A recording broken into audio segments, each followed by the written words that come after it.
વિદ્યાભારતી ફાઉન્ડેશનના પ્રણેતા આદ્ય સ્થાપક છે અને બાળકો માટે અભ્યાસનું અદ્ભુત કામ કરે છે. મેં બહુ નજરથી બહુ નજીકથી એમને એ કામ કરતા જોયા છે. ખૂબ સમર્પિત છે અને બાળકો માટે થઈ એના અભ્યાસ માટે થઈને સતત ચિંતાતુર બંને દંપતી પતિ પત્ની એ અને એમના પત્ની જીતાબેન એ બંને એના માટે પ્રયત્નશીલ છે. પોતે લેખક પણ છે. નાટકો ખૂબ સરસ નાટકો લખ્યા છે અને મારા અંગત મિત્ર છે, એને લખેલા નાટક મેં ભજવેલા પણ છે. એટલે એ મિત્રને હું જેટલી વખત તમે મને આપશો એટલી મારી પાસે હરેશભાઈ માટેની વાત છે. પણ હું હરેશભાઈને કહું કે હરેશભાઈ, ઓલ યોર્સ, તમે અને તમારા મહેમાનો, તમારા મિત્રો. Thank you very much. Thank you જીતેન્દ્રભાઈ. સૌથી મહત્ત્વની વાત કે સેશન ચાલુ કરતાં પહેલાં પણ અમે આ આયોજન વતી આભારી છીએ Gujarat tourism present, Gujarat media club અને ગુજરાત યુનિવર્સિટી આયોજિત આ ભાવ, રાગ, તાલના ત્રિવેણી સંગમ સમા કલા અને સંસ્કૃતિનો મહોત્સવ ભારત કુલમાં હું હરેશ ત્રિવેદી આપ સૌનું સ્વાગત કરું છું. અમે આભારી છીએ કાર્યક્રમના મુખ્ય સહયોગીઓ અદાણી ઉદ્યોગ ગૃહ, બનાસ ડેરી, રારો capital, GMDC, GIDC, sports authority of Gujarat, Gujarat Sahitya Akademi, radio city, hit publicity, Khushi media solution, Gwalia, Om Khadi અને ફોર ક્લોન્સ. હવે આગળનો કાર્યક્રમ વધારવા માટે એના પેનલ જેવો શબ્દ આપણે નહીં વાપરીએ, કારણ કે હવે પછીનું સત્ર આખું ડિફરન્ટ છે, પેનલ ડિસ્કશન નથી, પણ એક અલગ જ પ્રકારનો અનુભવ કરવા આપણે જઈ રહ્યા છીએ. તો સૌથી પહેલાં ડૉક્ટર અતુલ ઉનાગરજીને હું વિનંતી કરું કે આપ મંચ પર પધારો. ડૉક્ટર અતુલ ઉનાગર ગુજરાત યુનિવર્સિટીમાં સંસ્કૃત ભવનની અંદર પ્રાધ્યાપક છે અને વર્ષોથી આ જે સેશન આજનું જે છે એ વિચારને લઈને જીવી રહ્યા છે અને જીવી નથી રહ્યા, એક અભિયાન ચલાવી રહ્યા છે. અને અંતે આપણે એ ઉઘાડ કરીશું એ વાતનો કે શું કરી રહ્યા છે. એના બાદમાં દ્વિતીય ક્રમે હું ડૉક્ટર ધવલ સોલંકી એમને વિનંતી કરું છું કે આપ મંચસ્થ બનો. ડૉક્ટર ધવલભાઈ સોલંકી વિશ્વ ભારતી ઇંગ્લિશ મીડિયમ સ્કૂલના આચાર્ય તરીકે એમને સેવા આપેલી છે. હાલમાં તેઓ આનંદ નિકેતન ગ્રુપ ઓફ સ્કૂલ્સની અંદર એક શિક્ષણવિદ તરીકે સેવા આપે છે અને કેરિયર કાઉન્સેલિંગ, પેરેન્ટિંગ આવા મુદ્દાઓ પર એમના ખૂબ સરસ સેશન હોય છે. એવા માણવા જેવા માણસ જે ખરેખર આજના શિક્ષણને જરૂર છે એવા વ્યક્તિત્વો છે. ત્રીજા નંબરે હું મિત્ર પરીક્ષિતસિંહ પરમારને આમંત્રણ આપું છું. પ્રતિકસિંહ પરમાર, પ્રતિકસિંહ પરમાર, માફ કરજો. પ્રતિકભાઈ ચારિત્ર શિક્ષણ સાથેની, જીવન શિક્ષણ સાથેની, મૂલ્ય શિક્ષણ સાથેની પ્રવૃત્તિઓ અને સંસ્થાઓ સાથે કામ કરે છે. એમને અગાઉ ઓએસિસ નામની એક સંસ્થા વતી કચ્છમાં અને ગુજરાતના ઘણા પ્રાંતમાં કામ કર્યું છે. માત્ર આ મુદ્દાને લઈને હાલમાં ડૉક્ટર કે આશરોફ ફાઉન્ડેશન નામની સંસ્થામાં એઝ એ શિક્ષણવિદ તરીકે કાર્ય કરે છે. અને ડૉક્ટર કે આશરોફ ફાઉન્ડેશન એ ગુજરાતની લગભગ 600 ઉપરાંત શાળાઓમાં, ગામડાઓની શાળાઓમાં, રિમોટ એરિયામાં જઈને જે પાછળ રહી ગયેલા બાળકો જે છે, જેના માટે આપણે શબ્દ વાપરીએ છીએ કે નબળા નહીં પણ પ્રિય બાળકો છે.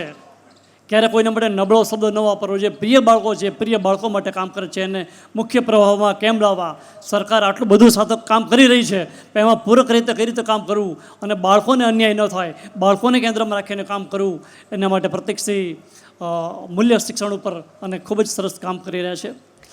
આ ત્રણેય મિત્રોને આજના આ સેશનમાં એમનું સ્વાગત કરું છું. આ સાથે એક મહત્ત્વની સૂચના બધા માટે છે કે આ પેનલ ડિસ્કશન નથી.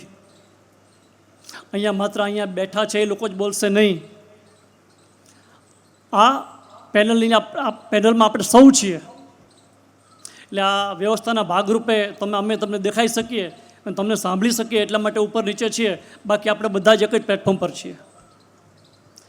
એટલે અહીંયા એક પછી એક વક્તા નથી. અહીંયા કોઈ ભાષણ કે વક્તવ્ય આપવાના નથી. અહીંયા પ્રશ્નોત્તરી થશે, ચર્ચા વિચારણા થશે, મનોમંથન થશે અને મહત્ત્વના મુદ્દાઓ પર ઘણા બધી સમસ્યા, ઘણા બધા પ્રોબ્લેમ જે છે એ ક્યાંય ને ક્યાંય એના મૂળ શું છે, એના નિરાકરણ શું છે, એ ક્યાં છે એને સમજવાના આપણે બધા સહિયારા પ્રયત્નો કરીશું. એટલે મોટાભાગે આપણે બધી ડાઈ વાતો સાંભળીએ છીએ. આપણે જ્ઞાન નથી એવું નથી. જ્ઞાન તો ગૂગલ પણ આપે છે, સમજણ પણ છે, પણ છતાં જ્યાં આચરણમાં આવે ત્યાં તરત મારે શું ને મારું શું આ વાત આવી જાય છે. તેવા ઘણા બધા મુદ્દા છે કે જ્યાં બધું જાણતા હોવા છતાં જ્યારે કરવાનું આવે ને ત્યારે કરી શકતા નથી. અને કઈ બાબત છે જે આપણને અટકાવે છે? એવું કયું તત્વ છે કે આપણે સવારમાં વહેલું ઉઠવું, 6 વાગે ઉઠવું છે, ઉઠી શકતા નથી? આપણે સાચું બોલવું છે, પણ ઘણા બધા એવા સંજોગો ઊભા થાય કે સાચું બોલાતું નથી. આપણે હેલ્થ માટે કોન્શિયસ બનવું છે, પણ છતાં કરી શકતા નથી. એવા અનેક પ્રશ્નો છે આપણા સંબંધોમાં છે. અલ્ટિમેટલી તો આપણે માણસ છે. માણસ સંબંધોના એક જેમ પેલો કરોળિયો એના જાળામાં હોય, એના તાતણે બંધાયેલો હોય, એમ આપણે પણ સંબંધની અંદર આ સમાજના તાતણે બંધાયેલા છીએ. એટલે આપણા સંબંધો કેવા છે?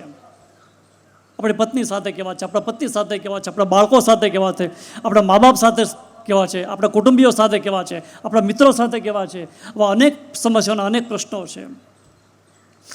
અમારી એક ટીમે તો લગભગ 3 દિવસ સુધી આ બાબતને ચિંતન કર્યું છે કે સમાજના પ્રશ્નો કયા છે, એનું સમાધાન ક્યાં છે.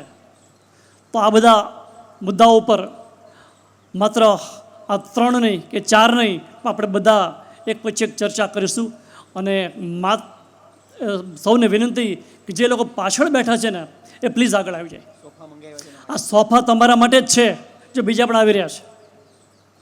આપ સૌ મુખ્ય માનવંતા મહેમાન છો, એટલે પ્લીઝ આગળ આવી જાઓ. કારણ કે જેટલું તમારું પાર્ટિસિપેશન રહેશે એટલી વાત કરવાની મજા આવશે. કારણ કે આ સેશન માત્ર જ્ઞાનનું નથી.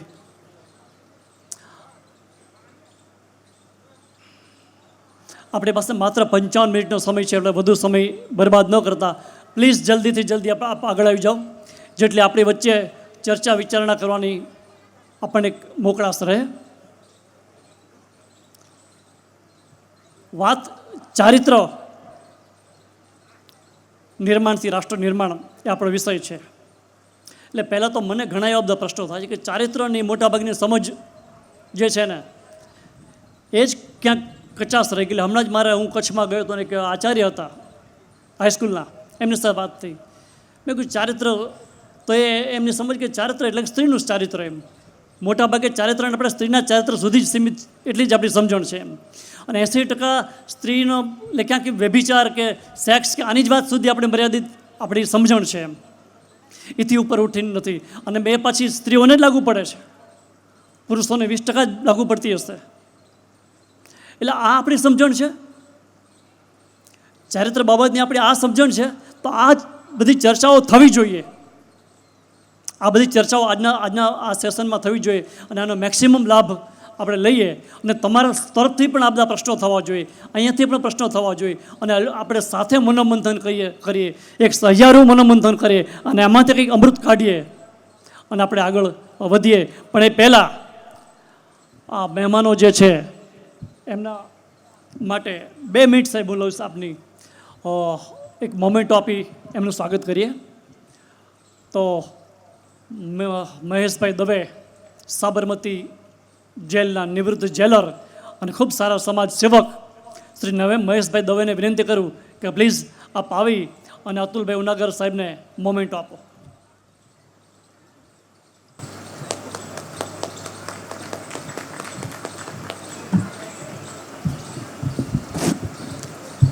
ત્યારબાદ સ્નેહલભાઈ વૈદ્ય,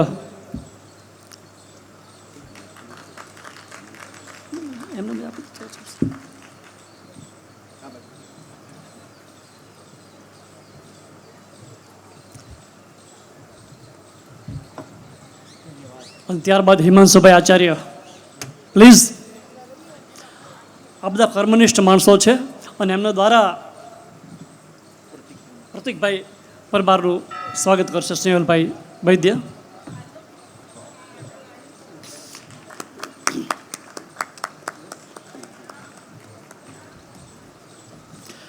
હિમાંશુભાઈ આચાર્ય છે ધવલભાઈ, ડૉક્ટર ધવલભાઈ સોલંકીનું મોમેન્ટોથી સ્વાગત કર્યું છે. આ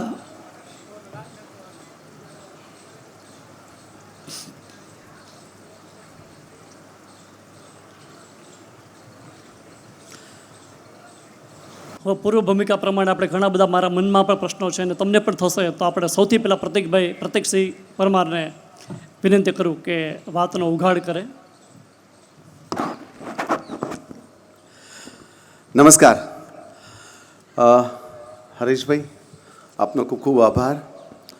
અને શરૂઆત આપણે એવી કરીએ કે આમ જોવા જઈએ ને તો શિયાળાની ઋતુ ચાલી રહી છે અને ગરમી પણ લાગી રહી છે, ભોજન પણ કરીને આવ્યા છે, પણ છતાં આટલા બધા લોકો અહીં આવ્યા છે ને તો જોરદાર પહેલાં પોતાના માટે તાળી થઈ જાય એકવાર. So thank you so much. દરેક વ્યક્તિને એવું હોય કે પોતાનું જીવન સુંદર બને, દરેક વ્યક્તિને એવું હોય કે મારા પરિવારનું જીવન સુંદર બને, દરેક વ્યક્તિને મનમાં એવી જ એક મહેચ્છા હોય કે મારો સમાજ સારો બને, મારો રાષ્ટ્ર સારો બને. અને એ આ બેઝિક ઇન્સ્ટિંક્ટ છે આપણી અંદરની કે સારા બનવું, સારું કરવું ને સારું જીવન જીવવું. પણ પરિસ્થિતિ એવી આવે છે કે હંમેશા સાથ નથી આપતી અને તકલીફો આવતી જાય છે. અને ક્યાંક ને ક્યાંક એ મુશ્કેલીમાં માણસ એવો ફસાતો જાય. આજે કેટલી બધી એવી તકલીફો છે, મુશ્કેલી છે, કટોકટી છે, ક્રાઇસિસ છે. સવારથી સાંજ પડે ને એટલે વ્યક્તિને એવું થાય કે આજનો દિવસ મારો સરસ કઈ રીતે જાય. તમે આ વાતને ચોક્કસ માનશો જ. દરેકની એક ઈચ્છા છે કે મારું જીવન સારું જવું જોઈએ, મારી આસુબાજુનું જીવન સારું જવું, આ સમષ્ટિમાં સારું રહેવું જોઈએ. ચલો આપણે થોડી ચર્ચા કરતા કરીએ. આજે છે ને આ જે સેશન છે ને એ મેં તો હરીશભાઈને કીધું તમે ગોળમાં બેસી જઈને રાઉન્ડમાં કરીએ, પણ કે વ્યવસ્થાના ભાગરૂપે આપણે અહીં બેસીને કરીએ, કારણ કે નજીક હોય ને તો દિલ નજીક આવે ને, થોડા આપણા બધાના અવાજ સંભળાય એમ. રાઈટ પ્રતિકભાઈ, જસ્ટ એક જ મિનિટ ખાલી વિનંતી કરું છું હા કે અહીંયા જે પ્રતિકભાઈ કહેશે ને, તમે જે પ્રશ્નો થાય ને ત્યારે પ્રશ્નો જ માત્ર પૂછજો, તમારો હોદ્દો, નામ ખાલી જણાવજો, તમારું અનુભવ, તમારું શિક્ષણ વિશે વાત હમણાં ન કરતા, તમારો પ્રશ્નની અંદર એ તાકાત હશે જ કે એના દ્વારા અમે સામેથી તમારે અપ્રોચ કરીશું. જી જી, એટલે સમયના અભાવના કારણે માત્ર નામ અને આપણો પ્રશ્ન. બહુ સરસ, થેન્ક યુ. સો આજે આપણા જીવનમાં, આપણા સમાજમાં, આપણા દેશમાં આપને કટોકટી ક્યાં લાગી રહી છે? કોઈ કહી શકશે ક્યાં કટોકટી આવી રહી છે આપને? યસ પ્લીઝ, માઇક આ તરફ આપજો. હેલો. હા બોલો બેન. સમયની કટોકટી છે. બહુ સરસ, excellent, thank you. Yes Nehalbhai, જરા વોલેન્ટિયર્સ મિત્રોને દોડધામ રહેશે, કટોકટીનો સમય ચાલી રહ્યો છે. જ્યાં જુઓ ત્યાં નકલી જ દેખાઈ રહ્યું છે બધું. ઓહો, જ્યાં જુઓ ત્યાં નકલી દેખાઈ રહ્યું છે. વેરી ગુડ, એક્સલન્ટ સ્નેહલભાઈ. યસ, વડીલને આપો, આ તરફ, આ વડીલને આપો. સંબંધોનો કટોકટી ચાલી રહી છે. ઓહ, જે મુદ્દો તમે સ્પર્શ્યો છે ને, કદાચ અહીં બેસેલા કોઈ વ્યક્તિ બાકાત નથી આમાંથી, રાઈટ ને? ઓકે, સંબંધો, મને કોઈ સમજતું નથી ને, આ મોટી કટોકટી છે. Yes please. દ્રષ્ટિની નજરે વિઝન. Vision, okay. દ્રષ્ટિ નથી, વિઝન નથી, લાંબુ જોઈ શકવાની દીર્ઘ દ્રષ્ટિ નથી, એની કટોકટી છે. ઓકે, હા એક તો સમજણની કટોકટી. સમજણની કટોકટી છે, બરાબર છે. સો જીવનમાં બધે કટોકટી આવી રહી છે. અચ્છા, કોઈને એવું લાગે છે કે આજના શિક્ષણમાં કોઈ કટોકટી છે? શિક્ષણમાં કોઈ કટોકટી લાગે છે આપને? ક્યાં છે શિક્ષણમાં કટોકટી લાગે છે? બીજું કંઈ કહેવું છે? Yes please. લેટ ગોની ભાવના નથી. લેટ ગોની ભાવના નથી. અચ્છા, આ બધું અલગ અલગ કટોકટી છે. શિક્ષણમાં કટોકટી દેખાઈ રહી છે કંઈ આજે?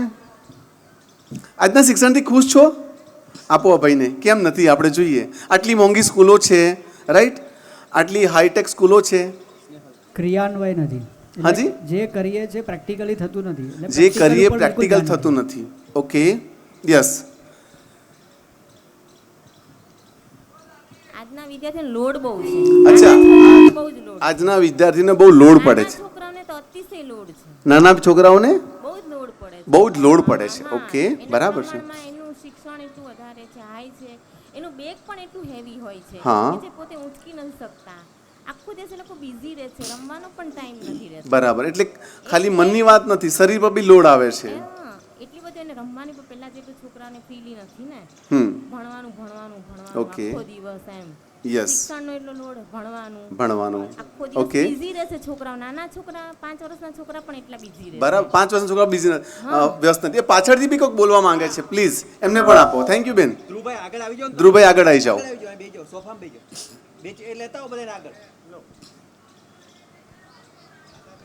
થોડું ધર્મનું જ્ઞાન આપવું બહુ જરૂરી છે. અચ્છા, ધર્મમાં કટોકટી દેખાઈ રહી છે કશે?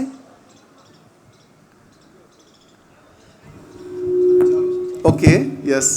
હા, શિક્ષણ એટલે education means to draw out. હા. શિક્ષણ એટલે મારી અંદર રહેલા ગુણોને મારે બહાર કાઢવા. બહાર કાઢવાના. બરાબર. પણ શું એ કામ થઈ રહ્યું છે?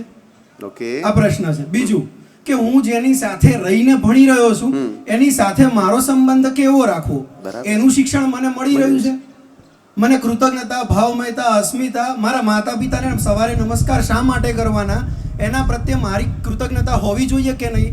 મારી ઈશ્વર પ્રત્યેની કૃતજ્ઞતા હોવી જોઈએ કે નહીં? શું એ જીવનલક્ષી શિક્ષણ મળી રહ્યું છે? રોટલો તો ગમે ત્યાંથી કમાઈ લઈશું, એ કોઈ ભૂખ્યું સૂતું નથી. પણ વિચારોની કમી ઠેર ઠેર દેખાય છે, સંસ્કારોની કમી ઠેર ઠેર દેખાય છે. બિલ્ડિંગો મોટી છે પણ સંસ્કારો ક્યાંય નથી. એટલે શિક્ષણમાં સૌથી મોટી અછત હોય ને તો એ સંસ્કારોની છે. તો સંસ્કાર જોવાના. સંસ્કાર અને શિક્ષણમાં એક બીજો એક ફરક છે. સંસ્કાર ઉપાડેલા હોય અને શિક્ષણ છે ને થોપેલું હોય. એટલે આજે કદાચ થોપેલું શિક્ષણ જોવા મળે છે પણ સંસ્કારો ક્યાંય જોવા મળતા નથી. વેરી ગુડ ધ્રુવભાઈ ને. Thank you so much. ધ્રુવભાઈ બહુ જ મહત્વનો મુદ્દો પકડ્યો છે, શિક્ષણ. આજે શિક્ષણ પાછળ કેટલી મોટી કટોકટી આપણે દેખાઈ રહી છે. અચ્છા, એ સિવાય કોઈ બીજા મુદ્દામાં કટોકટી લાગે છે કોઈને? યસ. સંબંધોની કટોકટીની વાત કરી, શિક્ષણની કટોકટીની વાત કરી, એ સિવાય બીજે ક્યાંક કશું દેખાઈ રહ્યું છે?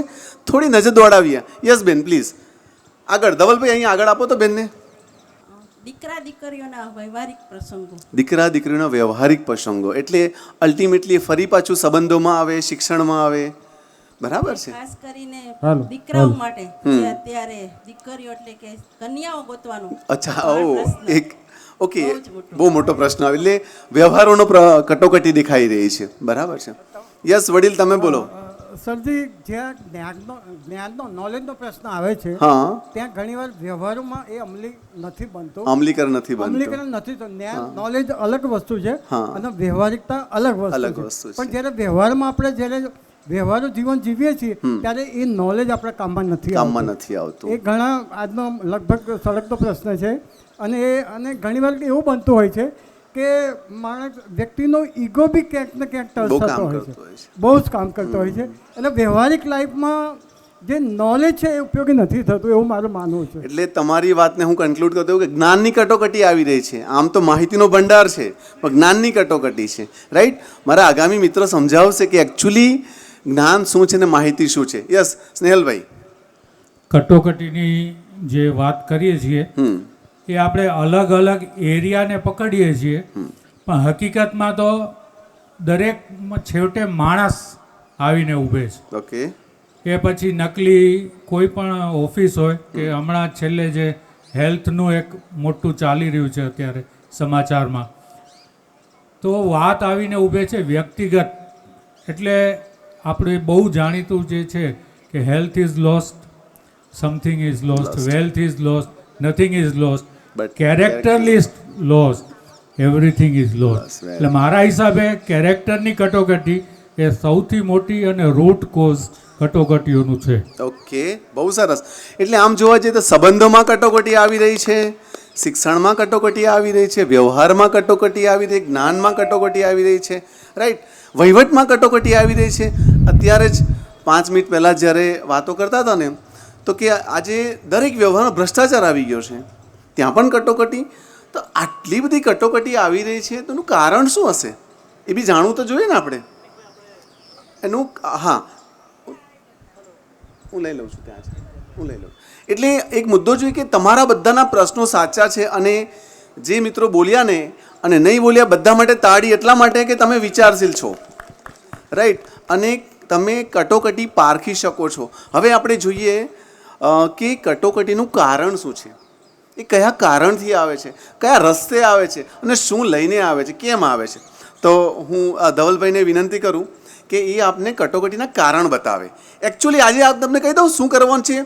અહીંથી ઉઠ્યા પહેલાં આપણે એનું સોલ્યુશન લઈને જવાનું છે. બધા રેડી છો ને આ વસ્તુનું? Excel, thank you so much. Yes, ધવલભાઈ. આભાર પ્રતિકભાઈ, ભારતકુલ, હરીશભાઈ અને આખા આયોજન સભાનો આવું સરસ મંચ આપવા બદલ અને આવા સરસ ઓડિયન્સ સાથે વાત કરવાનો તક આપવા બદલ બધાયનો અહીંયાથી આભાર. વાત એવી છે કે કટોકટી, સંબંધો, શિક્ષણ, વ્યવહાર, સમાજ, ભ્રષ્ટાચાર, કેટલી બધી વાતો, અને ક્યાં ને ક્યાં. અને આમ જોવા જઈએ ને તો આપણને એવું લાગે છે કે આપણી આજુબાજુ બધી જગ્યાએ આપણે કટોકટીથી જ ઘેરાઈ ગયા છીએ. આ કટોકટી જે ઊભી થવાના કારણ છે એમાં હવે પડવાનું આપણે વિચારવાના છીએ.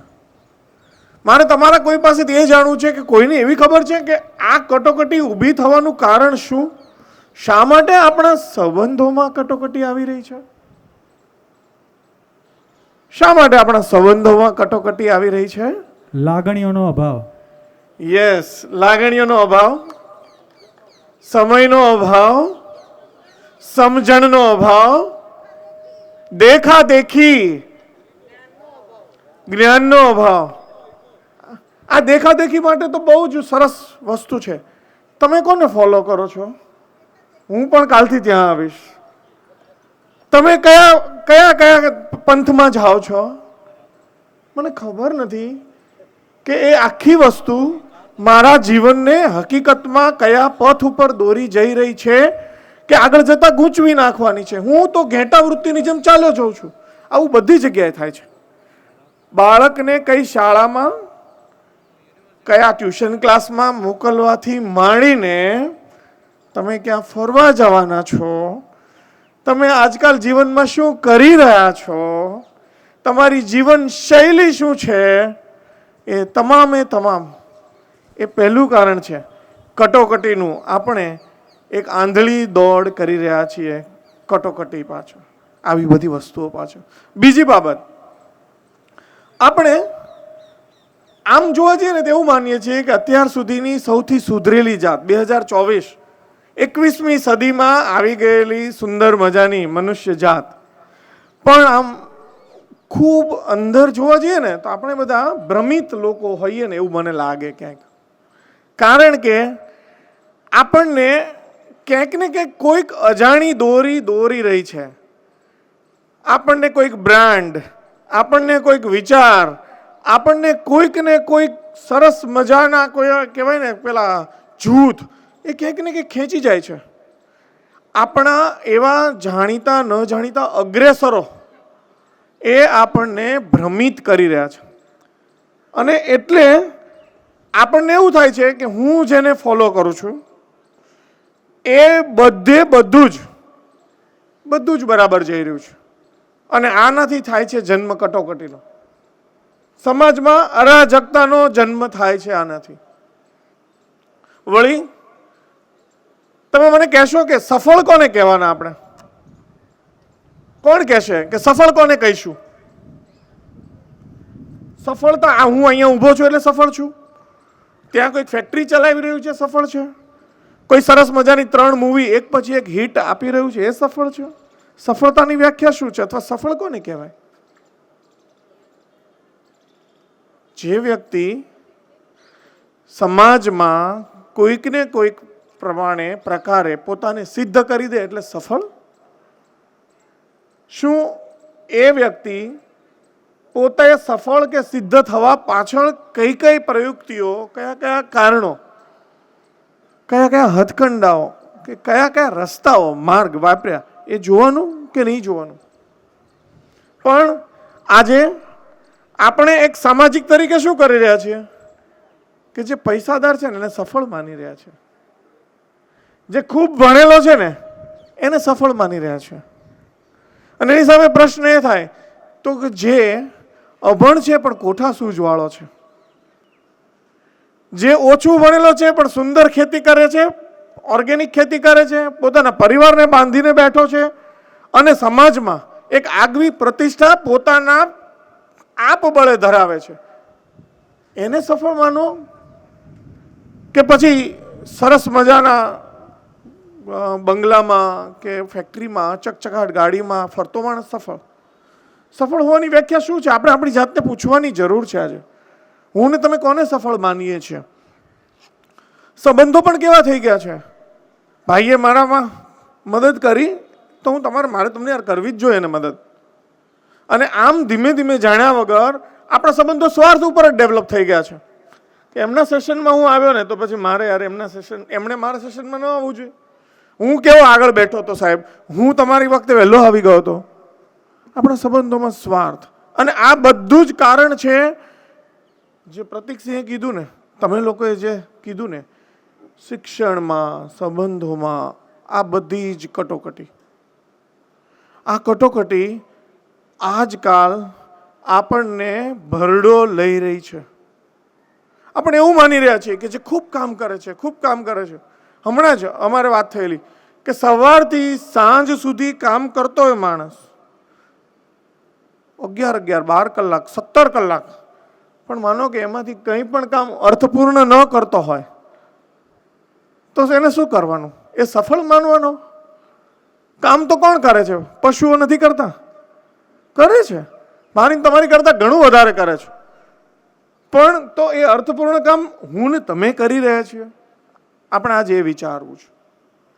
આ અર્થપૂર્ણ કામ જો થતું હશે, જાત ઉપર જો કામ થતું હશે, આ કટોકટી જે મુખ્ય શબ્દ, અને આજકાલ આપણે એક આપણી જીવન શૈલીથી, તમે વિચારજો, સવારથી સાંજ પડતા દિવસમાં એકવાર આપણને આપણી જીવન પદ્ધતિથી ને આપણી જીવનશૈલીથી પણ થાક લાગી જાય છે કે સર શું થઈ રહ્યું છે, આમાં મજા ન આવી, આ તો ખેંચાઈ ગયા, આ તો કરવું પડ્યું. અને પછી તો કે પછી પાછા બીજે દિવસે એમાં જ જોડાઈ જઈએ છીએ. તો પછી કેવી રીતે આના સમાધાન લાવવા? આ કટોકટીમાંથી કેવી રીતે બહાર નીકળવું? એની આગળની વાત આપણી પાસે મારે સાથી મિત્ર ડૉક્ટર અતુલ ઉનાગર આપની સાથે કરવાના છે. અતુલભાઈને વિનંતી કરીશ કે આ કટોકટીમાંથી કેવી રીતે ક્યાંક નીકળવું, પ્લીઝ. તમને કંટાળો નથી આવતો ને કે આવે છે? તત્કાલ બદલાતા લે છે ને લોકો, ધડધડ, હે ને? યસ. જો સ્નેહલભાઈએ વાત કરી પછી વાત ટર્ન થઈ ગઈ, આખી ટર્નિંગ પોઈન્ટ ત્યાં આવ્યો. સ્નેહલભાઈએ વાત કરી ત્યાં કે એક વસ્તુ સાધી લઈએ એટલે બધું મળી જાય. એક વસ્તુ કઈ હતી એમણે કીધી? તે કેરેક્ટર, ચરિત્ર. કે એક વસ્તુ મળી ગઈ એટલે બધું મળી ગયું, સમજો. હવે વાત એ હતી, ભાઈએ ધવલભાઈ કીધું કે આ મેળવવી હોય, આ ચરિત્ર મેળવવું હોય તો કેવી રીતે મળે? અચ્છા, આ ચરિત્ર એટલે શું કોઈને ખબર છે? કોણ કહેશે? ઊંચો હાથ કરો તો કે ચરિત્ર એટલે આ. કોને કહેવાય ચારિત્ર? બોલો બોલો. જે એટલે જે હોય તે, કઈ ચિંતા નહીં. હે? માઇક આપો, પછી તમે કહેજો.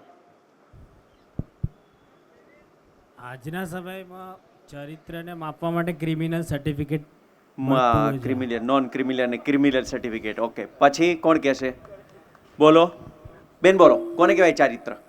જો કહેવા ગૂંચવાયેલા ચારિત્ર શું ખબર નથી. ધ્રુવભાઈને તો ખબર હોય, અમારો વિદ્યાર્થી છે એટલે. હા,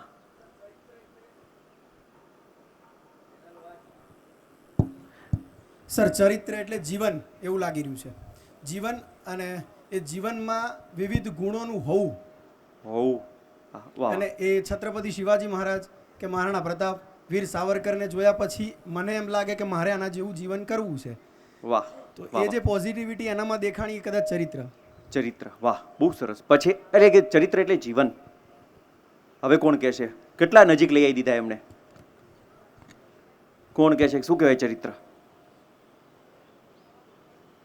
ચરિત્ર છે શું? છે શું?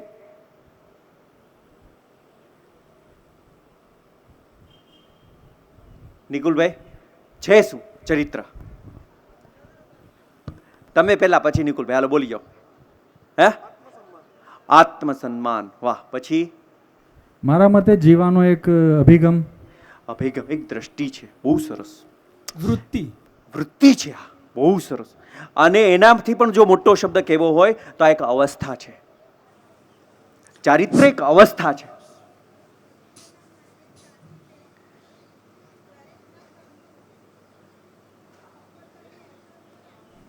સફળતાની આશા ન રાખવી. યસ, ચરિત્ર એટલે સત્યનો માર્ગ. બસ, બીજું કાંઈ નહીં. વાત પૂરી થઈ ગઈ ત્યાં. ચરિત્ર એટલે સત્યનો માર્ગ. જે કરીએ તે સત્ય. વાહ, બહુ સરસ. પછી કોણ કહેશે? કોને કેવું છે? બહુ સરસ. છેલ્લે એથિક્સ અને મૂલ્યો સાથે જીવાતું જીવન. શેની સાથે? એથિક્સ અને મૂલ્યો સાથે જીવાતું જીવન. સિદ્ધાંતો અને મૂલ્યો સાથેનું જીવન. બહુ સરસ, બહુ સરસ.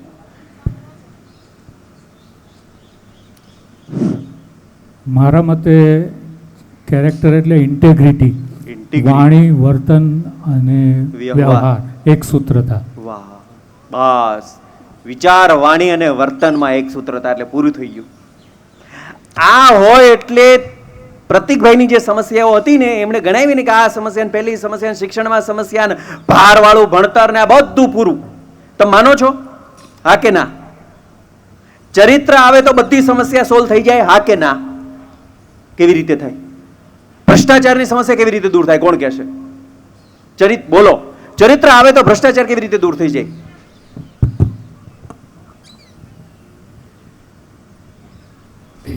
અગર એમનું ચરિત્ર જ એવું છે કે ભ્રષ્ટાચાર કરીએ તો આપણે એ માર્ગે દોરી શકીએ, અને ભ્રષ્ટાચાર વિરોધી છે તો એમને એ માર્ગે દોરી શકીએ. એટલે કીધું વૃત્તિ. વૃત્તિમાં વધારો કરીએ. વૃત્તિ જેવી છે કે પછી થવાનું નથી, ધારે તોય થવાનું. સૂર્ય છે તેની વૃત્તિ કેવી છે? અંધકાર આપવાની છે, પ્રકાશ આપવાની છે. સૂર્ય આવે જ એટલે લાવે જ. એવી રીતે ચરિત્ર હોય એટલે આ બધું ભેગું હોય જ. પ્રકાશ, તેજ, આ બધી વસ્તુઓ ભેગી હોય જ. આ ચરિત્ર છે. હવે બીજો પ્રશ્ન છે, જુદો પ્રશ્ન છે. આપણે ખબર કેમ પડે કે આનામાં ચરિત્ર છે? કોઈ વ્યક્તિ જીવતો હોય, જોઈને એમાં કેવા લક્ષણો દેખાય કે આ ચરિત્ર છે? કોણ કહેશે કે આટલું આટલું હોય એટલે ચરિત્ર હોય? અથવા એક વસ્તુ કહો કે આ હોય એટલે ચરિત્ર હોય. બોલો, ઊંચો હાથ કરો. વાણી. યસ, એની વાણી જો એટલે તમને ખબર પડી જાય કે આનું ચરિત્ર છે કે નહીં. એમ હકારાત્મક હોય, ઉર્જા હોય, સકારાત્મક હોય, વિશ્વાસ હોય, એક આસ્તિકતાનો ભાવ દેખાય તમને. થશે એવું લાગે, થઈ રહ્યું છે એવું લાગે, પ્રગટી રહ્યું છે એવું લાગે. હે ને અતુલભાઈ? એક પ્રશ્ન મારો પણ છે. હા. કે વાણી તો અત્યારે બધા ખૂબ સારી સારી સુંદર સુંદર બોલે છે. રોજ સવારે જેમ શેમ્પૂથી નાય છે ને એમ સરસ મજાનો સુવિચારો આવે છે. પણ પાછા હતા ને જેવા કામ કરવા જોઈએ છે ત્યારે બધા વિચારો પાછા આપણા વાળ પાછળ ડ્રાય શેમ્પૂથી ગમે લાવ્યો તો થોડી વાર 2 કલાક માટે સારા રહે છે, પાછા મેલા થઈ જાય છે. તો માત્ર વાણીથી ફેર પડે છે? માત્ર વાણી કે હજી જોશે અંદર કઈ?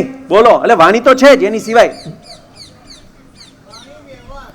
વાણી અને વ્યવહાર શું જીવી રહ્યા છો તે મહત્વનું છે. સર, વિચાર, ભાવ અને કૃતિ. વિચાર, ભાવ અને કીધું એ કર્મ, કૃતિ, આચરણ. બોલો બેન. નિરક્ષીર વિવેક. વાહ ભાઈ વાહ, જોરદાર. બસ આ આવી જાય છેલ્લે. આ આવે. શું કરવું, શું ન કરવું, ક્યારે કરવું, ક્યારે ન કરવું એ ખબર પડી જાય. આપણે આપણા મમ્મીને મમ્મી કહીએ છીએ, માં કહીએ છીએ, હે ને, બા કહીએ છીએ. આપણે ક્યારે એમ કીધું કોઈ બાપની બૈરી અહીંયા આવ કહીએ છીએ? સાચું તો છે ને? હા. એમાં જૂઠું બોલ્યા કે નથી બોલ્યા, છતાં નથી કરતા, કારણ કે અહીંયા વિવેક વાપરીએ છીએ. વર્તન વર્તન વર્તન વર્તન વાણી વર્તન ને વ્યવહાર સંસ્કાર સંસ્કાર. હવે બીજું આ આવે ક્યાંથી? પ્રશ્ન આ બદલાઈ ગયો, આવે ક્યાંથી? સત્સંગ જરૂરી છે. સત્સંગ, મિત્રો એવા ગોતવા પડે. મિત્રો લબાડ ગોઈતા તો આવે ના આવે. સત્સંગ ક્યારે થાય? જ્યારે મિત્રો સારા હોય. આ એક વસ્તુ. પછી કેવી રીતે આવે બોલો? આત્મા નિરીક્ષણ કરવું પડે, આત્મ શોધ કરવી પડે, જાતમાં ડૂબકી લગાડવી પડે અને ભીતરની યાત્રા કરવી પડે. જોરદાર તાલી મારો એના માટે. પછી કેવી રીતે આવે કહો? સ્વચિંતન. બરાબર જીવાઈ રહ્યું છે? હું બીમાર પડ્યો તો કેમ પડ્યો? મેં છેલ્લા શું ખાધું તું? કેવા 3 મહિના મારા ગયા પાછળના? આ જોવું પડે. આને કહેવાય કયું ચિંતન કહેવાય? તાલી પાડો. આત્મચિંતન, ચિંતન ચિંતન. વાહ. પછી મેડિટેશન કરવું પડે. બેહીને અંદર ભીતરમાં ડોબકી મારવી પડે. વેલિડેશન, નિરીક્ષણ સતત સાતત્યપૂર્ણ. પછી સંકલ્પ લેવો પડે કે આ જન્મ 84 લાખ યોની પછી મળ્યો છે. કેટલી લાખ યોની પછી? કૂતરા બિલાડાની જેમ ખાઈને પીને તગડા થઈને નથી મરવાનું. સંકલ્પ. પછી આટલું કરવું પડે પછી મળે ચરિત્ર. ફોટા પાડવાથી ખાલી ન મળે, સેલ્ફી પાડવાથી ખાલી ન મળે, ડિગ્રીઓ ભેગી કરવાથી ન મળે. બેનને આપો જો. કામ અને ક્રોધને છોડવો પડે. જો પ્રેમ લાવવો પડે. પ્રેમ આવે એટલે કામ ક્રોધ જાય. લાવવું શું પડે? તો કોને પ્રેમ કરવો પડે? બોલો, કોને પ્રેમ કરવો પડે? પરમાત્માને. પરમાત્મા ક્યાં છે? આપણા હૃદયમાં જ. હૃદયમાં છે. એટલે હૃદયમાં પરમાત્મા છે. જાતને પ્રેમ કરવો પડે અને જાતને પ્રેમ કરીએ તો આ બધી વસ્તુઓ છે તે આવે. બહુ સરસ. પરમાત્મા આત્મા એટલે અહીંયા હજી આગળ આપણે અમે 3 મુદ્દા લીધા એને પૂરા કરવાના ને એને. અને અમને જે 1 કલાક મળી છે એમાં પૂરું કરવાના છો. તમે 1 મિનિટ પણ વધારે નથી લેવાના. એટલે હવે પછીના સત્ર લેવા આવ્યા એના માટે. હા, એક પ્રશ્ન છે સાહેબ. હા. નાના હતા તારે બાપા એમ કહેતા હતા તને ખબર ના પડે, પરણ્યા પછી બૈરું એમ કે તમને ખબર નહીં પડતી. હવે અત્યારે છોકરાઓ એમ કે છે તમને ખબર નહીં પડતી. આપણને ખબર પડશે ક્યારે? એ કીધું ને, ચિંતન ને આત્મચિંતન ને સ્વનિરીક્ષણ ને બાકી બધી વાત કરી ને. હવે આપણે અહીંયા સુધી પહોંચ્યા છીએ. અત્યારે આગળની વાત જો ચરિત્ર આવે તો શું થાય જીવનમાં, સંબંધોમાં શું થાય, કટોકટીમાં શું થાય, એની બધી વાત કરવાની છે. પ્રતિક્ષી 5 મિનિટ લેવાના છો અમે. હા અતુલભાઈ, એક વાત એ પણ છે કે ઘણા બધાને મને પોતાને પણ જે મૂંઝવણ છે કે મૂલ્ય, હા, મૂલ્ય અને સિદ્ધાંત આ વચ્ચે શું તફાવત છે? કારણ કે બધું સરખું જ લાગે. મૂલ્ય શિક્ષણ ને સિદ્ધાંતિક શિક્ષણ ને આ બે વચ્ચે ફેર શું? અચ્છા, આપણા મિત્રોમાંથી કોઈ કહી શકશે મૂલ્ય અને સિદ્ધાંતમાં શું ફરક? સરસ એક્ઝામ્પલ આપો. પોલીસનું મૂલ્ય શું હોય? પોલીસનું મૂલ્ય શું હોય? પોલીસના માટે નિયમ કે મૂલ્ય શું હોય? પબ્લિકની રક્ષા કરવી, ચોરને પકડવો. અને ચોરનું મૂલ્ય શું હોય? ચોરી કરવી. બરાબર છે. એક સિમ્પલ એક્ઝામ્પલ છે. સો મૂલ્ય વ્યક્તિએ બદલાતા રહે, રાઈટ, પણ સિદ્ધાંત ના બદલાય. સિદ્ધાંત અફર રહે. એ સમય, સંજોગ, પરિસ્થિતિ સાથે એને કોઈ બદલાવ આવતો નથી. એટલે આપણે જ્યારે અત્યારે જે ડેફિનેશન લઈ છે સિદ્ધાંતની, કે જે અંતે સિદ્ધ થયેલી વાત છે અને એને પકડીને ચાલવાનું છે. મિત્રો એક વસ્તુ બહુ ક્લિયર છે કે કોઈ પણ દિવસ જ્યારે સિદ્ધાંતને પકડીને આપણે ફોલો કરશું ત્યાં થતું નથી. હવે મૂલ્યની વાત કરીને તેમાં થોડું વેરિએશન બીજું લાવું. મૂલ્ય અને નિયમમાં શું ફરક છે? મૂલ્ય અને નિયમમાં શું ફરક?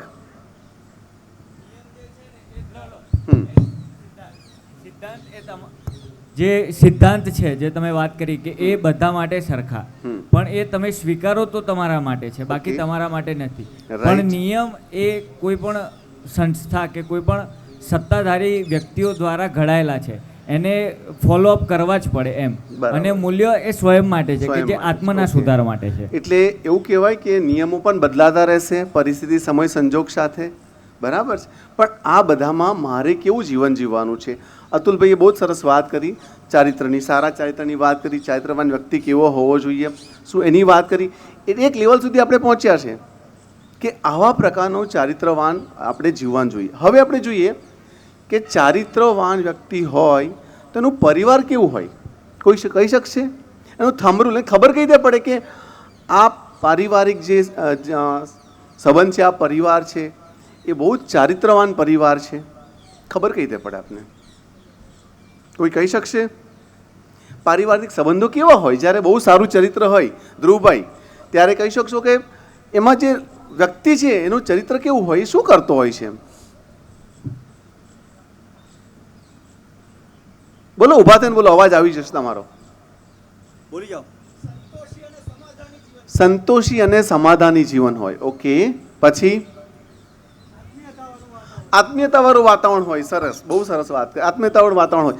અચ્છા, સાંભળજો એક વાત ખાસ, જ્યારે જ્યારે આ વાક્ય બોલાય છે ત્યારે અંતર્મનમાં જોતા રહેજો કે આ મારા ફેમિલીમાં છે કે નથી. જતી વખતે કંઈક લઈને જવાનું છે આપણે અહીંથી, બરાબર છે? એક મુદ્દો ખાલી પકડીને જઈશું. પ્રતિભાઈ, એક મારો જવાબ પણ છે જી, કે જે પરિવારમાં લોકશાહી જીવન જીવાતો હોય, બધાના નિર્ણયો બધાના મંતવ્યો લેવાતા હોય. ઓકે, બહુ સરસ. નાના મોટા દરેકને પૂછવામાં આવતું કે આ માત્ર એક જ વ્યક્તિ નિર્ણય ન લે, પણ પરિવાર સાથે બેસી જમી ચર્ચા કરી અને એક મત ઉપર આવે અને નિર્ણય લે, એ લોકશાહી પરિવારમાં જીવતો હોય, પરિવારમાં લોકશાહી હોય. બધાની સહમતિથી બધાના વિકાસ માટે અને બધાની પ્રગતિ માટે જે નિર્ણયો લેવાય એમાં બધાની સામેલગીરી હોય, તો એ બહુ જ પારિવારિક સંબંધો વિકસ થાય, એમાં ચારિત્રવાન લોકો હોય, એવું તમે કહી રહ્યા છો. યસ, હા. નિખાલસતા અને નિડરતા હોય. બહુ જ સરસ બેન, પ્લીઝ. શાંતિ, હળીમળીને રહેતા હોય, સંગઠનથી કામ થતું હોય. હવે એક નાનકડી વાત કરું. આપણે પર્વતારોહી બધા પર્વતમાં ચડતા હોય છે, એ પણ આસાન નથી હોતું. વચ્ચે બેઝ કેમ્પ હોય છે. એ બેઝ કેમ્પ શાના માટે હોય? એ થાકી ગયો હોય તો એને આરામ મળે, એમાંથી રિજ્યુનેટ થાય, નવી તાકાત મળે. તો પરિવાર જો ચારિત્રવાન વ્યક્તિ હોય ને તો પરિવારને બેઝ કેમ્પ તરીકે લેશે. પરિવારમાં એ જ્યારે આવે છે પાછો, ત્યારે એનો સહજ સ્વીકાર થાય છે. જેવો થાક્યો પાક્યો જે પણ છે, મુશ્કેલીમાં છે, એનો જેવો જેવો સહજ સ્વીકાર થાય, અને સહજ સ્વીકાર થઈને પછી એ ફરી રિજ્યુનેટ થાય અને જીવનના મિશન માટે આગળ વધે છે. સો પરિવાર એક બેઝ કેમ્પનું કામ કરતો હોય તો એવું કહેવાય કે એ ઘરમાં ચારિત્રવાન વ્યક્તિઓ રહી રહ્યા છે. શું હવે થોડા પ્રશ્નો સાથે હું કહું, મારા કુટુંબના વ્યક્તિઓ ખીલી રહ્યા છે એવું કઈ રીતે કહી શકાય? વિકસી રહ્યા છે એવું કઈ રીતે કહી શકાય? પરસ્પર એકબીજા માટેનો વિશ્વાસ. ચારિત્રવાન વ્યક્તિ હોય તો કેવું હોય કે એના કુટુંબમાં કોઈ પણ વ્યક્તિ હોય, ખીલતો વ્યક્તિ હોય, મુરઝાતો વ્યક્તિ ના હોય, વિશ્વાસની વાત બેને કરી, છુપાવવાની વાત ના હોય, રાઈટ? સહકાર મળે. એ વ્યક્તિ જ્યારે ભૂલ કરે, કશું પણ કરે, ત્યારે એના મનમાં ડર ના આવે.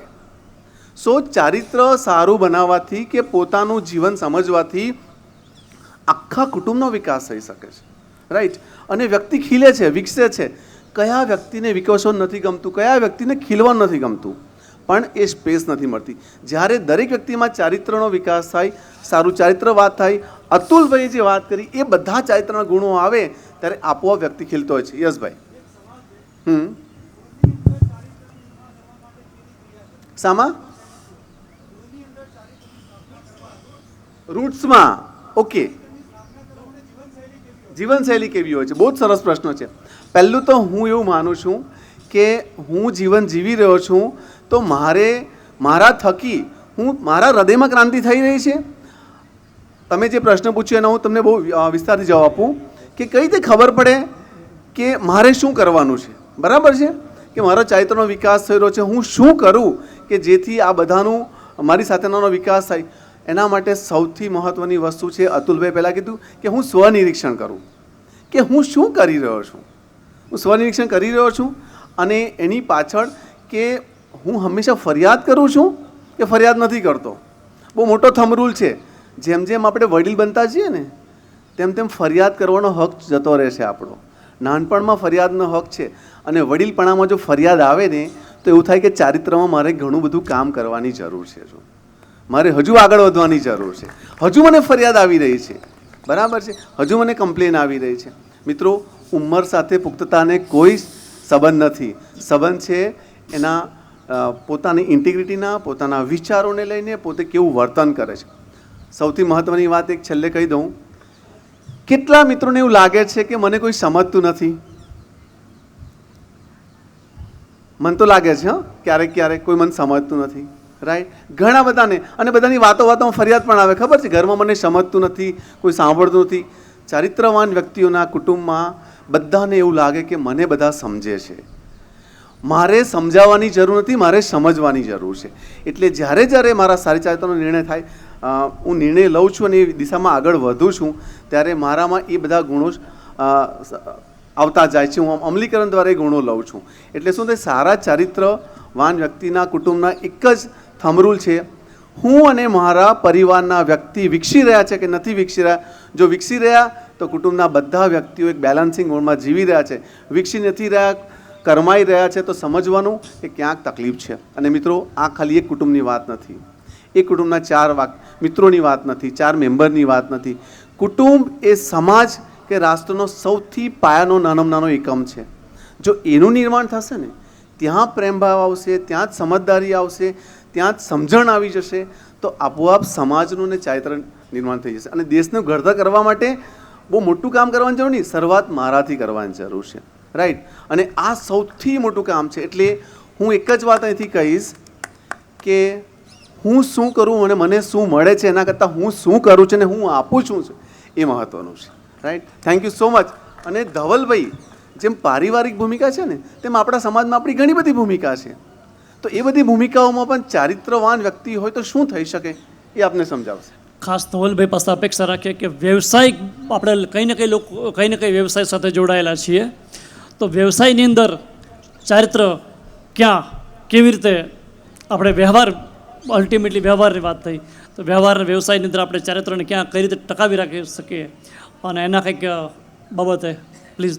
જી, આપણે બધા જાણીએ છીએ કે હું ને તમે સંબંધોમાં ભલે ક્યારેક કોઈકના ભાઈ, મા, બેન, પતિ કે પત્ની હોઈએ, પણ સમાજમાં જ્યારે પગ મૂકીએ છીએ ને, ત્યારે આપણી પાસે એક નવો ચહેરો છે. કોઈક શિક્ષક છે, કોઈક પોલીસ છે, ગૃહિણી પણ એક પૂરા ટાઈમનો વ્યવસાય જ છે, નેતા છે, પોલીસ છે, બેંક અધિકારી છે, આચાર્ય છે. આવી ઘણી બધી ભૂમિકાઓ આપણે સતત જીવતા હોઈએ છીએ. રસ્તા ઉપર પાણીપુરી વેચતો પાણીપુરી વાળો જ્યાં ત્યાં કચરો ન ફેંકે, પોતાને ત્યાં આવનારા લોકોને ડસ્ટબિનની અને ટ્રાફિકમાં ન નડે એવી રીતે ઊભા રહેવાની શિસ્ત સમજાવતો રાષ્ટ્રપ્રેમી છે. રોડ ઉપર બસમાં જતી વખતે શીંગના ફોતરા ખાઈને ઉડાડી દઈએ, ત્યાં ચારિત્ર્યનો થોડો હરાશ થયો એવું લાગે. સરસ મજાની ઓડીમાં જતી વખતે બારણું ખોલી પિચકારી મારતા લોકોને જોઈને સતત દુઃખ થાય. આગળની મેં વાત કરી લે, એમાં આમાં પૈસાદાર કે ભણેલાને સફળ સમજવા, કે સાયકલ ઉપર જનારો માણસ પણ એ ક્યાંય પિચકારી મારે છે નહીં, એને ભણેલો કે સમજદાર સમજવો. દરેક વ્યવસાયમાં ચેલેન્જીસ છે. મારી પોતાની એક, અતુલભાઈ, મને ચેલેન્જ યાદ આવે છે. 3-1 વર્ષ પહેલાંની વાત છે. ત્યારે હું વિશ્વભારતી નામની એક સંસ્થામાં આચાર્ય તરીકે કામ કરતો હતો, અને કોરોનાનો સમય, જ્યાં બધે જ અફડાતફડી મચેલી, ત્યારે મને મારા ઘરમાં પણ આ બી જ અંધાધૂંધી જોવા મળેલી. મારા ઘરમાં એક સાથે 5 મેમ્બરને કોરોના. એક બાજુ ઓનલાઈન ક્લાસ ચલાવવાના સવારે 8 વાગ્યાથી લઈને 1 વાગ્યા સુધી, સાથે સાથે પહેલાં બધાની સારવારથી માંડીને બધું જોવાનું. થયું એવું કે મારા ફાધરને કોરોના વધતા એક રાત્રે એમનું અવસાન થયું 21 એપ્રિલના રોજ. પરિસ્થિતિ એટલી બધી ખરાબ થઈ, તમે બધા પણ જાણો છો કે એટલું બહોળું કુટુંબ હોવા છતાં 2 ભાઈઓ સ્મશાને જઈ એમની સ્મશાન વિધિ કરવી પડી. જે વ્યક્તિ રાત્રે 11 વાગ્યા સુધી સ્વસ્થ હતું, એ 2 વાગે નહોતું મારી સાથે. એટલે મને આજે ખબર નહોતી કે મારે આવતીકાલે શું કરવાનું છે. મારી સંસ્થાના બધા જ આયોજનો નક્કી હતા. બીજે દિવસે શનિવાર આવતો હતો, એટલે મારે મારા સ્ટાફ સાથે મારી ઓનલાઈન મીટિંગ લેવાની નક્કી હતી. પપ્પાને સ્મશાનેથી મૂકીને આવ્યા પછી એવું થયેલું કે મારા મધરની તબિયત બગડી ગઈ, કારણ કે એ આઘાતમાં જ થયું એવું કે એને ઓક્સિજન પર લેવી પડી બપોરે 12 વાગે, સવારે 10 વાગે આવ્યા પછી. એટલે હું એમને લઈને જીવરાજ ગયો, એમને એડમિટ કર્યા, અને મારી ફોનમાં હું જ્યારે નીચે વેઇટિંગ રૂમમાં આવ્યો ને મારા ફોનમાં રિમાઇન્ડર આવ્યું. આપણે મીટિંગ્સ ઝૂમમાં પહેલેથી શેડ્યુલ કરતા હોઈએ છીએ કે 10 મિનિટ પછી તમારી ઝૂમ મીટિંગ એક્ટિવેટ થશે. મારા સ્ટાફને ખબર હતી કે સાહેબના ફાધર ગઈકાલ રાત્રે એક્સપાયર થઈ ગયા છે, એટલે દે વર નોટ એક્સપેક્ટિંગ મી. તેઓ મને એક્સપેક્ટ નહોતા કરી રહ્યા. મારી પાસે ઓપ્શન એવો હતો કે પપ્પા તો જતા રહ્યા છે, મમ્મીને પણ હવે એડમિશન હોસ્પિટલમાં થઈ ગયું છે. આઈધર હું રિસેપ્શન રૂમમાં બેસીને મેસેજ છોડી દઉં કે આ કારણોસર હું નથી લેવાનો, અને કાં મારે સમજવું જોઈએ કે આ સમયે હવે હું લઈ શકું એમ છું મીટિંગ. મને યાદ છે મારા એક સ્ટાફ મેમ્બર અહીંયા બેઠા છે, એમને ખબર છે મેં હોસ્પિટલની પોર્ચમાં બેસીને મારા ફોનમાંથી એ પોણી કલાકની મીટિંગ લીધેલી. અહીંયા મારી વાહવા માટે નહીં, પણ હું ક્યાંક કહેવા માગું છું કે આપણે એક વ્યવસાયિક તરીકે આવા ચારિત્ર્યને લોકોની સામે ઉદાહરણ રૂપે મૂકવા પડશે. આ જો નહીં મૂકીએ ને તો પછી હુંય સારો નથી, એટલે આભા એમ કહેશે તો હુંય સારો નથી, ને હું ને તું ને આ ને પેલો ને પેલી બનીને તો સમાજ બને છે. અને જો આપણે જ નહીં તો સમાજ કેવી રીતે, અને જો સમાજ જ નહીં તો રાષ્ટ્ર કેવી રીતે? વાતો બહુ મોટી કરીએ છીએ, શરૂઆત આપણાથી નથી થતી. હંમેશા યાદ રાખજો, શરૂઆત અઘરી હોય છે, અને આવી જ શરૂઆત હોય છે. ચારિત્ર્યવાનના કારણો, જરૂરિયાતો, લક્ષણો બહુ સહેલા છે કહેવા, પણ જ્યારે જીવનમાં સામે આવીને ઊભા રહે છે ને, જેમ કે સાચાપણાનો અભાવ, અરે સાહેબ ખરેખર નથી મારી પાસે પીયુસી, અને આજ સવારે કઢાવ્યું તો ઘરે પડ્યું રહ્યું. આ બેમાં ચારિત્ર્ય ફરી જાય. પ્રતિબદ્ધતાનો અભાવ, અનુશાસનનો અભાવ, આત્મનિરીક્ષણનો અભાવ, સાતત્યતાનો અભાવ. કાલે જ હું તમને અહીંયા ઊભા રહીને સરસ વાતો કરતો માણસ કાલે રોડ ઉપર કંઈક તમે બીજી જ પરિસ્થિતિમાં મને જોઈ લો તો શું મારું ચારિત્ર્ય? આ સાતત્યતા નથી જોવા મળતી. સાતત્યતાનો અભાવ એ ચારિત્ર્યનો અભાવ છે, અને આ બધાનો અભાવ એ તમને રાષ્ટ્ર પ્રેમના અભાવ સુધી લઈ જાય છે. એક ઉત્તમ રાષ્ટ્ર પોતાનું બનાવવું હોય ને તો જાપાનીઝ લોકોને જુઓ, ઇઝરાયલના લોકોને જુઓ. એ લોકો દેશ માટે, દેશમાં ખેતી કરવા માટે એકજૂટ થઈને કેટલી વૈજ્ઞાનિક પદ્ધતિઓને વળગી રહ્યા. હું તમે તો પેલું રાસાયણિક ખાતર નાખતા અટકતા નથી. કેમ? કારણ કે મારા ખેતરમાં પાક વધારે હોય ને તો વધારે વેચાઈ જાય છે. આપણે ત્યારે રાષ્ટ્ર જ જોતા. મને ગમે છે બોલવું મેરા ભારત મહાન, પણ મને મેરા ભારત મહાન કરવામાં તો મારી પોતાની જાતને આ કોલર નડે છે. તો આપણે આપણી વ્યવસાયિક ભૂમિકા, હું ને તમે જે વ્યવસાયમાં છીએ એ જીવે છે તો માણસ જ. એ કુટુંબમાંથી આવતો હોય તો એ માણસ છે, ને સમાજનો પાર્ટ હોય તો એ માણસ છે. તો માણસ તરીકે હું શું જીવું છું જુઓ તો ખરા. એએમટીએસમાં ચડેલો માણસ પોતાના સુધી કંડક્ટર ન પહોંચે ને ટિકિટ ન લઈ જાય તો ચાલશે. આ બધા ભણેલા પણ હોય છે. અને એક માણસ બિચારો ત્યાં ઊભી રાખે, ના સાહેબ પણ મેં ટિકિટ નથી લીધી, 1 મિનિટ, ભલે મારું સ્ટેશન આવી ગયું, મને 3 રૂપિયાની ટિકિટ આપી દો ને હું ઉતરી જાઉં. મારે આટલું કહેવું હતું. આપણે આપણી વ્યવસાયિક ભૂમિકાઓ સાતત્યતાપૂર્ણ રાખીએ અને સમાજમાં એક એવા વ્યવસાયી તરીકે ઉભરી આવીએ કે લોકો આપણો દાખલો લે, તો આપણે ચારિત્ર્યવાન છીએ. અસ્તુ. અતુલભાઈને વિનંતી કરીએ કે સામાજિક દાયિત્વ કઈ રીતે લાવીશું. તમે આ સત્ર જોયું ને, કંઈક જુદું થઈ રહ્યું છે ને. વારંવાર આવે ને બદલાય ને પાછા આવે ને બીજી વાર આવે ને ત્રીજી વાર આવે ને, હે ને, ભાષણો નથી થઈ રહ્યા. આ પ્રશ્ન બહુ અગત્યનો જે હું પૂછું છે એ પ્રશ્ન બધાએ જવાબ આપવાનો છે. માઇક છે બધા પાસે. હું અહીંયાથી શું લઈને જાઉં છું? આ સત્રમાંથી હું શું લઈને જાઉં છું? ઊંચો હાથ કરો, બોલો. આપો એમને માઇક આપો. વિચાર લઈને જાઉં છું. બહુ સરસ. ચાલો બીજું કોણ કહેશે? શું લઈને જાઉં? બધાએ બોલવાનું છે કે હું અહીંયા શું લઈને જાઉં છું. અહીંયાથી આપો, એમને આપો. હા, એક સંકલ્પ કે ભાઈ દેશ માટે કંઈક કરવું છે. એક સંકલ્પ લઈને અહીંથી હું જાઉં છું. બહુ સરસ. પછી અનુશાસનપૂર્ણ જીવન જીવ. અનુશાસનપૂર્ણ જીવનની એક દ્રષ્ટિ લઈને જાઉં છું. બહુ સરસ.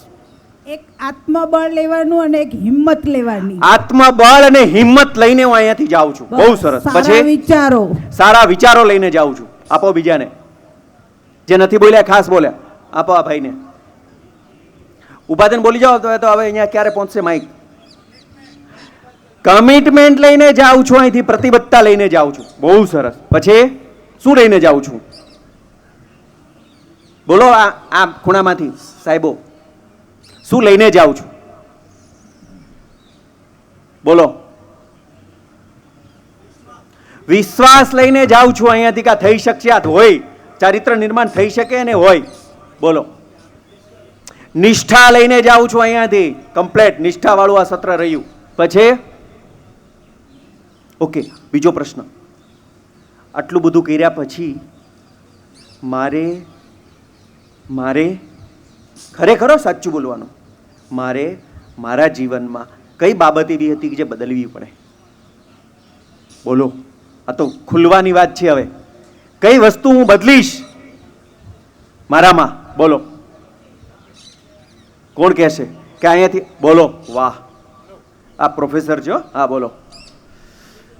પરિવર્તન. પરિવર્તન. વાહ. હા બોલો.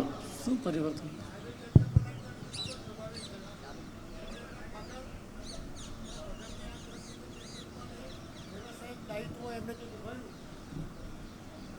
એમણે જે વ્યવસાયિક દાયિત્વ જે નિભાવ્યું એ વાતથી હું ખૂબ જ પ્રભાવિત છું.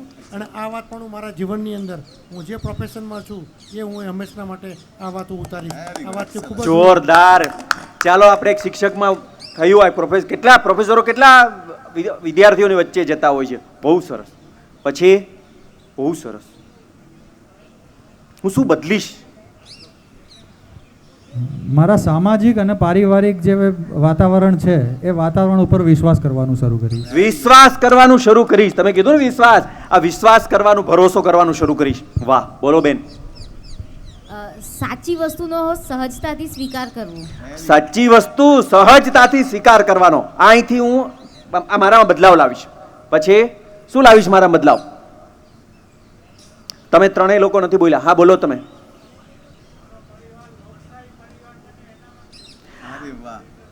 અહીંયાથી મારો પરિવાર લોકશાહી પરિવાર બને એ વાત લઈને હું મારામાં પરિવર્તન લાવીશ. જીવનને નવી રીતે જોવાનો અભિગમ. જીવનને નવી રીતે જોવાનો અભિગમ લઈને અહીંથી હું જાઉં છું ને હવે એ અભિગમ અપનાવીશ મારા જીવનમાં. વાહ. પછી આપો, પછી આપણે જરા જુદું કરીએ. હા. અહીંયાથી એવી વસ્તુ લઈને મતલબ અહીંયા જેટલા વિચારો પ્રસ્થાપિત થયા છે એમાંથી પોતાની અંદર જેટલી ભૂલ કરી છે એ બધી ભૂલોને ફરીથી સુધારવાનો. વાહ. હવે પ્રશ્ન છે ભાઈ સ્નેહલભાઈ, હવે પ્રશ્ન છે. અહીં ઘણા બધા સ્નેહલભાઈ છે, એટલે પ્રશ્ન એ છે કે હું આવું કરીશ, તમે કીધું કે આવું હું જીવીશ, તો મારે શેની કુરબાની આપવી પડશે? કંઈક તો કુરબાની આપવી પડશે ને. કહો, શેની કુરબાની આપીશું? ઘણીવાર નજીકના વ્યક્તિઓ. ઘણીવાર નજીકના વ્યક્તિઓ. વાહ, બહુ સરસ. પછી શેની કુરબાની આપીશું? કેવી કિંમત ચૂકવીશું? પ્રશ્ન આ છે, કેવી કિંમત ચૂકવીશ? બોલો. તમારો પ્રશ્ન, તમારું વાક્ય ધારદાર હોય છે. માઇક આપો એમને ઝડપથી. માઇક વાળાને ઊભું જ રહેવાનું, જ્યાં ઊંચો હાથ કરે દોડીને ધડાક દેખાને પહોંચી જવાનું. આ આપણું ચરિત્ર. હા સદીક, મારું અંગત મંતવ્ય એવું છે હા કે જે પરિવારમાં જે જતું કરવાની ભાવના રાખે છે અને જ્યાં પણ આવા પ્રશ્નો ઊભા થયા છે તેમના કુટુંબમાં કોઈક વ્યક્તિએ ઘણું બધું બલિદાન આપ્યું હોય છે, ત્યારે એ પરિવાર સારો પરિવાર, ચરિત્રવાન, ઇન્ટેગ્રિટી પરિવાર, એ પરિવારમાં ઇન્ટેગ્રિટી કહેવાય. વાહ વાહ. જતું કરવાની ભાવના. હું અહીંયાથી એ કુરબાની આપીશ, હું એક કિંમત ચૂકવીશ, જતું કરીશ. જોરદાર, અદ્ભુત. ચાલો આમાંથી કોઈક બોલો, શું કુરબાની આપીશું? જે ન બોલે ખાસ બોલે. શું કુરબાની આપીશ? બોલો. અહમનું બલિદાન. આ મેઇન વસ્તુ છે, ઈગો, અહંકારનું બલિદાન આપીશ. પછી કોણ કહેશે? અતુલભાઈ. વિશ્વાસની ભાવના. વાહ વાહ. શું કિંમત ચૂકવીશ? હું જ સાચો છું ને એ વાત મારે એનું બલિદાન આપવું પડશે. બધા સાચા હોઈ શકે, બીજા હા, હું જ સાચો છું એ વાત છોડવી પડશે. બીજા આ લોકો પણ સત્ય બહુ પરિમાણીય છે એવું કીધું એમણે. મને જ બધું આવડે છે એમ. મને જ બધું આવડે છે, મારે છોડવું પડશે. ઈગોમાં આવી ગયું હે ને, એકોની ભાવના. હવે આ 3 વસ્તુ લઈને અહીંયાથી હું શું લઈને જાઉં છું, બરાબર? મારામાં શું સુધાર કરવો પડશે અને હું શેની કિંમત ચૂકવીશ. આ 3 વસ્તુઓ યાદ રાખજો. આ ખૂબ લાંબી પ્રક્રિયા હતી, જ્યારે બહુ ટૂંકામાં કરી છે, વારાફરતી આવીને કરી છે. હવે હરીશભાઈને વિનંતી કરીએ કે આનું સમાપન કરે. છેલ્લી વાત, આપણે બધા જ આપણી જાતને બહુ સરસ જ માનતા હોઈએ છીએ. શેરડી હંમેશા ગળી જ હોય, પણ એ રસ ત્યારે જ આપે જ્યારે પીસાય. તમે જે આ બધા જ કીધા ને કારણો, અનુશાસન ને વિશ્વાસ ને આ ને તે, એ બધા સામે ઊભા રહેશો ને તમારી, ત્યારે તમે પીસાશો ને તો જ પાર ઉતરશો. એટલે જે પીસાવા તૈયાર હોય ને એનું ચારિત્ર્ય બનશે. બાકી તો ગળી શેરડી સુકાઈ જાય એને પછી કોઈ મોઢામાં ન નાખે. એટલે ત્યારે અપેક્ષા ન રાખવી મને ચારિત્ર્યવાન કે. ઓકે, ધવલભાઈ બહુ સરસ વાત કરી. છેલ્લે એક વાત મારે કહેવી છે કે વ્યક્તિ વિકસતો ક્યારે ખબર પડે કે જ્યારે જો તકલીફ ના હોય ને, સંઘર્ષ ના હોય ને, મુશ્કેલી ના હોય, એ પછી વ્યવહારમાં હોય કે સંબંધોમાં હોય કે ઘરમાં મુશ્કેલી ના હોય તો સમજવાનું કે કંઈક લોચો મોટો છે. કારણ કે વ્યક્તિ જ્યારે સંઘર્ષમાંથી આવે છે ને, આજ સુધીમાં તમે યાદ કરો, આપણે દરેક વ્યક્તિ ત્યારે જ ઘડાયા છે કે જ્યારે કોઈ મુશ્કેલીમાંથી બહાર આવ્યા છે, બરાબર છે? એટલે જ્યારે જ્યારે મુશ્કેલી આવે છે ને ત્યારે સમજવાનું કે આમને ઘડવા માટે આવી છે. Something is different. ત્રણેય મિત્રોએ ખરેખર ખૂબ જ સરસ વાત કરી. ક્યાંક આપણે સરસ વાત કરી હતી કે મેં કહ્યું ચારિત્ર એટલે મોટાભાગે વ્યભિચાર, સ્ત્રી, ત્યાં સુધી જ આપણી વ્યાખ્યા અને આપણી સમજણ સીમિત છે. પણ આ વાતને અને અત્યારે મોટાભાગે ચારિત્ર કે કેરેક્ટરની કોઈને વાત કરીએ ને તો આપણા પર હસે છે, તો પણ આપણા પર હસે છે. કારણ કે શબ્દનો એનો અર્થ છે ને જ ઘસાઈ ગયો છે. ચારિત્ર નામનો શબ્દ જ અત્યારે આપણે એવી વ્યવસ્થામાં ગોઠવાઈ ગયા છીએ કે ચારિત્ર નામનો શબ્દ ઘસાઈ ગયો છે. એનું મૂલ્ય, એનો અર્થ જે છે ને એ ઘણો ઘસાઈ ગયો છે. અને ત્યારે આપણે ટૂંકી મોટાભાગની સમજ છે અને એની અંદર આ વિસ્તૃત રીતે ડીપમાં બધાને સાથે લઈને જે ચર્ચા કરી એની ખૂબ આનંદ છે. અને ખરેખર મને હજુ પણ એ પ્રશ્નો છે કે આપણે જે શિક્ષણ વ્યવસ્થામાં લાખો રૂપિયાની ફી ભરીને એલિટ સ્કૂલની અંદર, ઇંગ્લિશ મીડિયમ સ્કૂલમાં આપણે આપણા બાળકોને ભણાવીએ છીએ, એ ગોલ્ડ મેડાલિસ્ટ થાય છે, ડૉક્ટર બને છે, પણ ખરેખર એ શિક્ષણ વ્યવસ્થા ચારિત્ર આપે છે?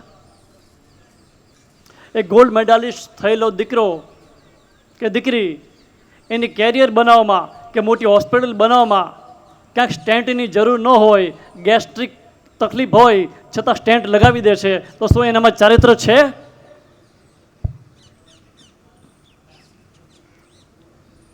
અને જેટલો વધુ ભણેલો છે ને એટલો વધુ ખતરનાક માણસ છે, કારણ કે એમાં ચારિત્ર નથી. શિક્ષિત છે પણ કેળવાયેલો નથી. અને એના કરતાં ક્યારેક એમ થાય કે ખરેખર બસ સ્ટેન્ડની બહાર ખિસ્સું કાપનારો માણસ છે ને એ વધારે સારો. કારણ કે સાયબર ક્રાઇમ કરીને બેઠા બેઠા ભણેલો ગણો, કારણ કે જે સાયબર ક્રાઇમ કરે છે કોણ કરે છે? એક ગામડાનો ચોર કરે છે કે અભણ કરે છે? એ તો બબો તો તમારો ચેન ખેંચી જશે એના પરિવારને પૂરું કરવા માટે. આ તો એના મોજશોખ પૂરા કરવા માટે સાયબર ક્રાઇમ કરીને તમને ખબર ન પડે એમ તમારા એકાઉન્ટમાંથી પૈસા જતા રહે છે. તમને ખબર ન પડે એમ તમારે એના કન્ટેન્ટની અંદર તમે ધીમે ધીમે સોશિયલ મીડિયામાં ડ્રાઈવ તમે થઈ રહ્યા છો. તો ખરેખર આજના આટલી મોંઘી શિક્ષણ વ્યવસ્થા છે એ ક્યાંક, અને આપણે આવા બાળકોને ઈચ્છીએ છીએ કે મોટો થઈને જેને ખાલી ગેસ્ટ્રિક તકલીફ એને સ્ટેન્ટ ફિટ કરી દે, કે એને કિડની આવ્યો છે તો કાઢી નાખો. એક આખો રાજસ્થાનનો એક તાલુકાનો મેં 2 વર્ષ પહેલાં આખો એના વિશે એક આખી વાત ચર્ચા અમારી એક મિટિંગમાં થઈ હતી કે ત્યાં ગાયનેક છે, તો મોટા ભાગની સ્ત્રીઓને સહેજ પણ નાના મોટા પ્રોબ્લેમ છે બધાને યુટ્રસ કાઢી નાખ્યા હતા ઓપરેશન કરીને. એને મોટી હોસ્પિટલ બનાવી હતી, અને યુટ્રસનો ક્યાંક ને ક્યાંક ઉપયોગ થાય છે. કોઈ ખરીદનાર તો છે જ ને, એ ભલે ટેસ્ટ ટ્યુબ બેબી માટે ગમે એ પણ માટે, પણ જેને જરૂર નથી અને પેલી અભણ રાજસ્થાનની સ્ત્રીને ખબર નથી, એને યુટ્રસ નીકળી જાય કે આમાં કંઈ તમારે આ કરવું જ પડશે. એ ક્યાંય ને ક્યાંય આવી સર્જરી, અનેક સર્જરી છે ને એ જરૂરિયાત વગરની પણ થઈ રહી છે, અને બધા ભણેલા ગણેલા માણસો જ કરે છે. આપણે કોઈના પર એલિગેશન નથી આપતા, પણ ક્યાંક ને ક્યાંક આપણી શિક્ષણ વ્યવસ્થાએ આ જન્મ આપ્યો છે. તો એમાંથી એટલીસ્ટ આવી નાની સમજમાંથી આજના ખરેખર ઘણા બધા પ્રશ્નો આપણા મગજમાં થયા અને વિચાર થયા, અને વિચાર સાથે એક મનોમંથન સાથે આજનું સેશન પૂરું કરતા મને આપણા ત્રણ મિત્રો અને ત્રણ મિત્રો સાથે અહીં બેઠેલું ઓડિયન્સ કે જેને આટલા ઇન્ટરેક્ટિવ રીતે સંવાદ કર્યો, માત્ર ભાષણ ન થવા દીધું પણ સંવાદ થયો, અને ભલે વ્યવસ્થાના ભાગરૂપે આપણે ઉપર નીચે છીએ પણ છતાં સંવાદની રીતે આપણે સાથે રહ્યા, તો એનો મને ખૂબ આનંદ છે. અને આપ સૌએ આખો કાર્યક્રમ સારી રીતે નિભાવ્યો એનો મને આનંદ છે.